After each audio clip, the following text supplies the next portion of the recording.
Fala impressionadores, sejam muito bem-vindos a mais uma aula de SQL no canal #Programação. Eu sou o Marcos e na aula de hoje eu vou trazer para vocês 3 boas práticas de programação que eu tenho certeza que vão te ajudar. Então não esquece de dar o like no vídeo, né? Começar já dando like, isso ajuda demais a gente a fazer cada vez mais conteúdo para vocês. E lembra também de se inscrever no canal e ativar o sino de notificação para você sempre receber os avisos dos vídeos de Python, SQL, ciência de dados e JavaScript que sai por aqui toda semana. Então é isso e bora começar!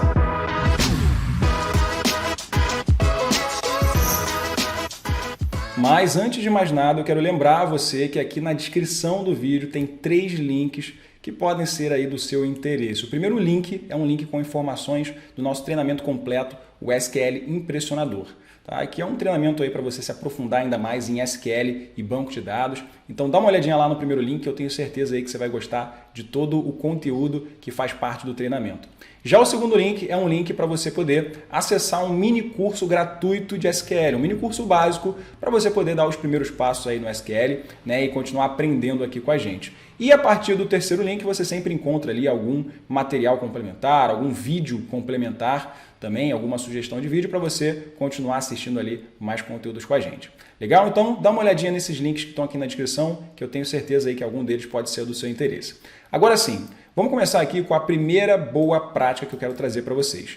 Eu estou aqui com um código de uma procedure, um código que cria uma procedure. O que é uma procedure? Uma procedure é um bloco de código que vai executar uma rotina, uma ação dentro do meu banco de dados, né? Vai fazer alguma alteração, uma atualização, né? Enfim, uma procedure então é um bloco de códigos que a gente vai aproveitar para fazer algum tipo de ação, alguma rotina dentro do banco de dados. Eu não vou explicar sobre o que é uma procedure, e sim sobre a primeira boa prática que eu vou recomendar para vocês. E essa daqui é muito comum, independente da linguagem de programação que você utilizar. Quando a gente cria um código, é muito comum que depois de um tempo a gente esqueça o que aquele código faz, né? Ou pelo menos parte, né, daquele código. Até porque é muito comum, né, a gente fazer vários puxadinhos enquanto está criando o código. Você cria o código, cria uma primeira versão, aí tem que fazer alguma correção, aí você faz uma correção, depois você executa, precisa de uma outra correção.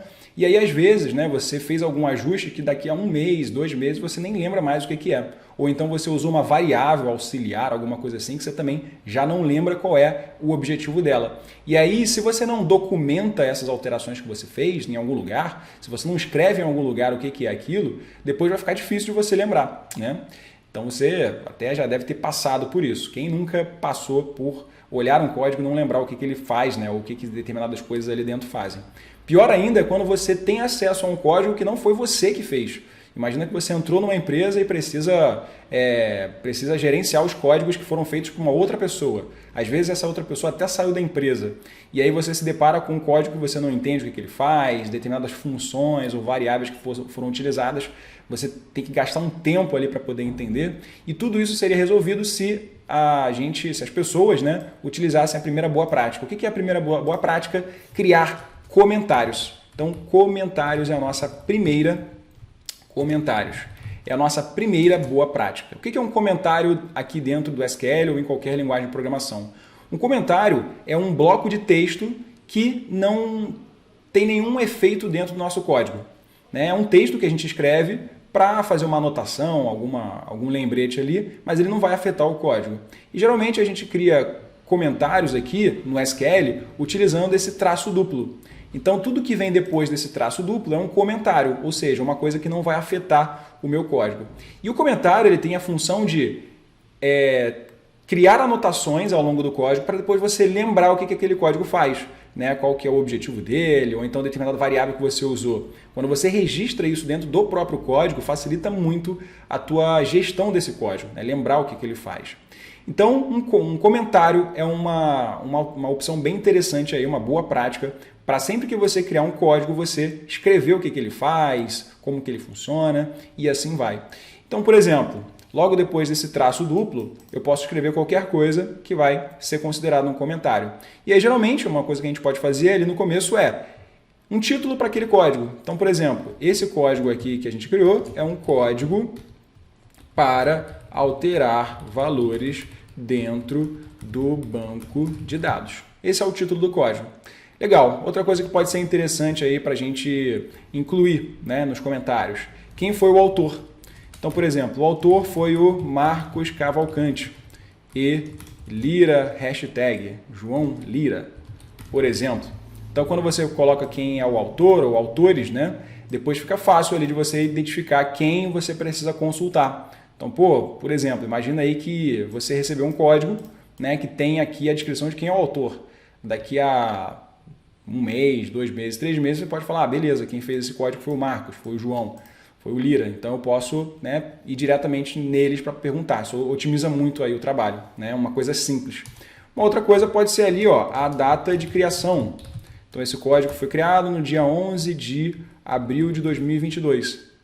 Né? E última atualização, por exemplo, ó, última atualização foi no dia 30 de agosto de 2022.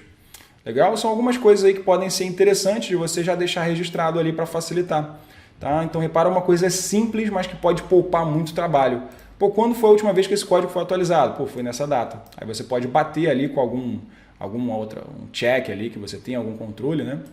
Ah, quem fez esse código? Ah, foi o Marcos e o Lira. Ah, o que esse código faz? É um código para alterar valores dentro do banco de dados. Você pode até colocar uma descrição aqui também, né? Uma descrição mais detalhada. Descrição, aí você escreve aqui também, né? Então repare que uma coisa simples pode ser muito útil. E não só isso, né? Ao longo do código você pode criar outros comentários. Então, por exemplo, agora eu quero criar um comentário 1, que vai dizer que o meu código iniciou. Então, início do código. Início do código. Então, o código começa aqui. Ah, eu quero comentar essa parte também, que é esse transaction, né? Para a pessoa saber o que é isso. Então, ó, comentário 2. Início da transação, né, de atualização, que é um update. Tá? Fiz um update ali no banco de dados. E está aqui o código, ó, update. Legal? Posso também usar uma outra... Posso escrever aqui, ó, um comentário auxiliar do tipo 2 parâmetros. Parâmetros. Temos lá o ID, que significa o ID do valor, e o novo valor será o novo valor atribuído, tá? E assim vai, tá bom? Depois tem aqui um outro comentário, esse commit, o que pode ser isso aqui, ó? Posso dizer que nesse comentário aqui, comentário 3, efetivando a alteração no banco através de um commit. Tá? E assim vai, você pode ir colocando os comentários ali da forma como você quiser. Tá? É claro, tomar cuidado também para você não fazer uma redação do Enem aqui de comentário no código, né? Não tem essa necessidade. Eu só fui dando vários exemplos ali para poder ficar claro para vocês, mas pode ser que alguns desses comentários nem fizessem sentido. Mas o importante é, sempre que você achar que vale a pena, crie um comentário para poder explicar o que aquele código faz, o que significa aquela variável, né? Se uma determinada alteração foi feita. Então, por exemplo, vamos supor que aqui, ó, houve uma alteração. Ó, a última alteração no código foi feita nessa linha, tá? E aí fica de acordo aí com a tua imaginação. Mas lembrando, toma cuidado para também não perder a linha aqui, né? Comentando várias coisas necessárias, mas ao mesmo tempo pode ser um recurso interessante. Então essa é a primeira boa prática, criação de comentários. Vamos agora para a nossa segunda boa prática. Essa aqui vai ser até mais rápida, mas é muito importante também. Nessa boa prática 2, o que acontece? Nós temos aqui um código, tá? Que pode até parecer um pouco confuso nesse primeiro momento. Eu tenho um select de uma coluna chamada brand name, ou seja, marca de um produto. Ele faz uma contagem, chama essa coluna de total, from uma tabela chamada de produto, e aí ele pede para fazer um filtro em que a cor desses produtos é igual a black, preto, agrupa por brand name, faz um outro filtro aqui de contagem e depois uma ordenação ali da coluna de total, que seria essa coluna de contagem. Repara que dessa forma como ele foi feito todo numa linha só, né? E aí assim, esse código, se a gente executar, o que ele vai ter como resultado? Ele vai ter como resultado uma tabela que tem ali a marca, uma coluna com marca dos produtos, o total de produtos, né, para cada uma dessas marcas. Ele vai considerar apenas os produtos que são da cor preta, então aqui dentro só tem produtos que são da cor preta, e também, depois que ele faz esse agrupamento de marca, ele vai considerar apenas aqueles agrupamentos que têm mais de 50 produtos. Então aqui, ó, repara que o meu menor valor é 50. E no final eu faço uma ordenação do maior para o menor, e aqui sempre eu vou ter valores maiores do que 50. Então esse código ele funciona perfeitamente, ele não tem nenhum problema. Mas ele poderia ficar melhor organizado. E aí vem a nossa segunda boa prática, né? Que é a boa prática de organização do código, que não é obrigatória, mas pode ser muito útil também para entendimento daquele código, porque da maneira como está aqui em uma linha só, pode ficar difícil para a pessoa entender. Então o que seria essa organização do código? A gente separar esse código em linhas de forma que ele fique mais intuitivo. Então, por exemplo, o select é o meu primeiro código, eu logo em seguida vou dar um enter para poder marcar aqui as colunas que eu vou selecionar. Então a primeira vai ser brand name, vou dar uma tecla tab para poder fazer uma indentação. Brand name, vírgula, a próxima vai ser esse count, que vai ser uma contagem da minha tabela, e eu vou chamar de total. Feito isso, ó, o from eu posso colocar aqui embaixo, from a minha tabela de produto. Depois eu vou fazer um filtro where, então onde a minha cor é igual a preto. Depois disso eu faço um group by, então vou dar um enter aqui também para organizar. Group by brand name. Agora eu vou colocar o having aqui embaixo, onde, né, mais uma vez, a contagem nesse agrupamento seja maior ou igual a 50. E para fechar, um order by. Tá? Então agora fica muito mais organizado o código dessa forma, muito mais legível. Você consegue entender que tem um select, tem um from, tem um where, tem um group by, tem um having, tem um order by. Ah, Marcos, mas o que não entendi esse código, esse group by, esse having? Bom, gente, aqui no nosso canal nós temos vídeos específicos explicando sobre where, sobre group by, sobre having. Então recomendo que você busque aqui no nosso canal para você entender melhor. Aqui eu só estou te dando a boa prática, né, a dica de boa prática, que seria organização do código, que também é muito importante. Já a terceira e última boa prática que eu quero trazer para vocês é a seguinte. Eu tenho aqui um código que faz um join entre duas tabelas. O que é um join? Um join é quando a gente pega duas tabelas e relaciona elas duas para a gente poder conseguir ter informações completas sobre aquela tabela. Então, por exemplo, aqui eu tenho uma tabela com informações de lojas e aqui eu tenho uma tabela com informações de região, né, onde essas lojas podem estar localizadas. Esse primeiro código aqui, se eu executar, eu vou ter como resultado o quê?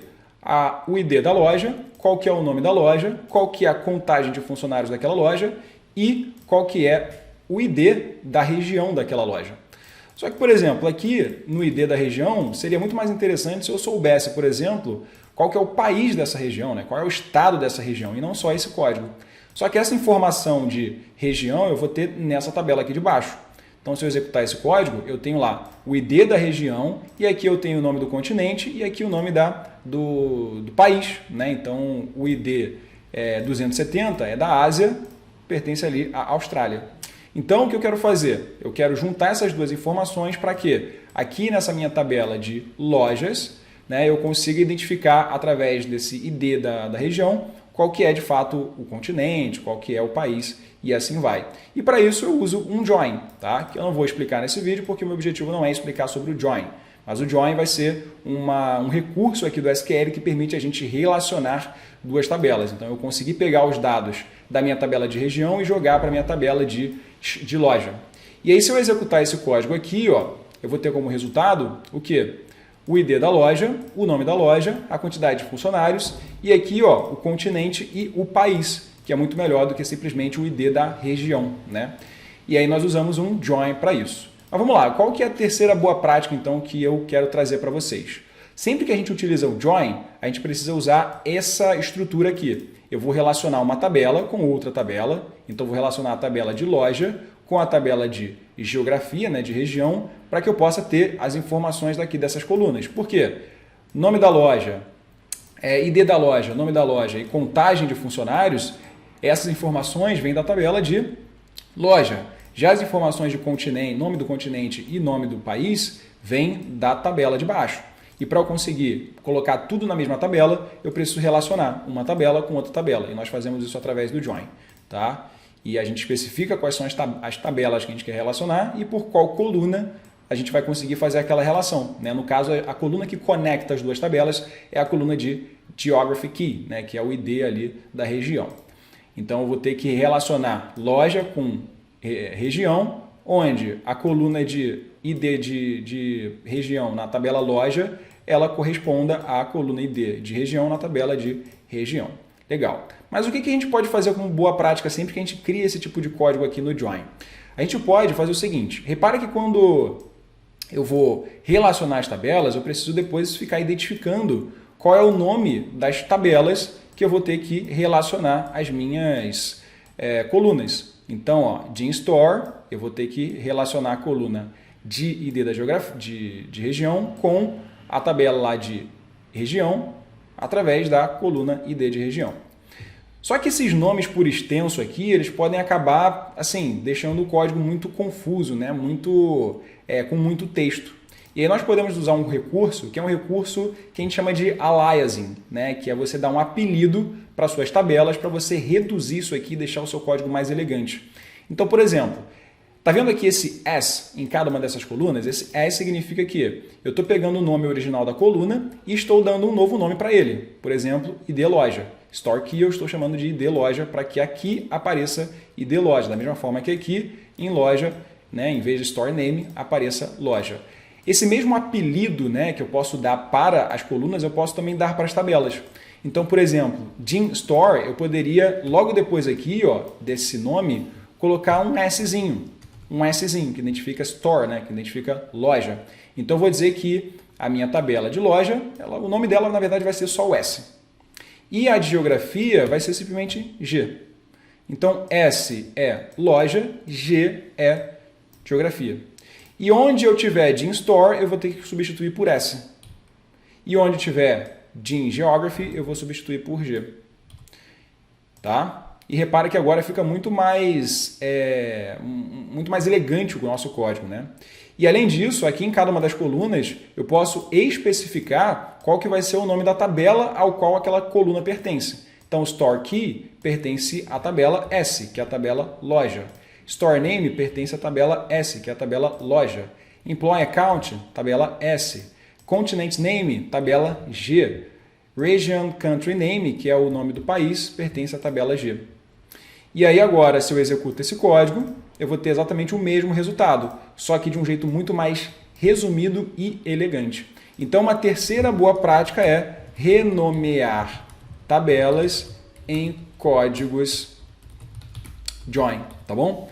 Ah, Marcos, como é que eu faço para aprender mais sobre Join? Tem aqui nos nossos vídeos aqui do nosso canal do YouTube, tá bom? Aqui a minha sugestão era exatamente você ter como boa prática dar esses nomezinhos aqui para cada uma das suas tabelas, assim como a gente consegue fazer com as colunas. Tá? E não precisa colocar esse S para poder dar o nome. Fechado? Então essas foram as nossas 3 boas práticas. Primeiro, relembrando, comentar códigos, extremamente importante para você poder documentar as informações do seu código. Segunda boa prática, organização e indentação do seu código. E terceira boa prática, você renomear as tabelas ali, particularmente em códigos Join, que vão deixar ali muito mais intuitivo e mais organizado. Fechado? Então é isso, espero que você tenha gostado desse vídeo. Tá? Não esqueça de deixar o like, que ajuda demais a gente. Não esquece também que aqui na descrição tem vários links que podem ser bem interessantes para você. E recomendo aí que você reassista o vídeo, né? Coloque em prática essas boas práticas, porque com certeza vão agregar muito aí para você. Então é isso, um grande abraço, ótimos estudos, a gente se vê na próxima aula.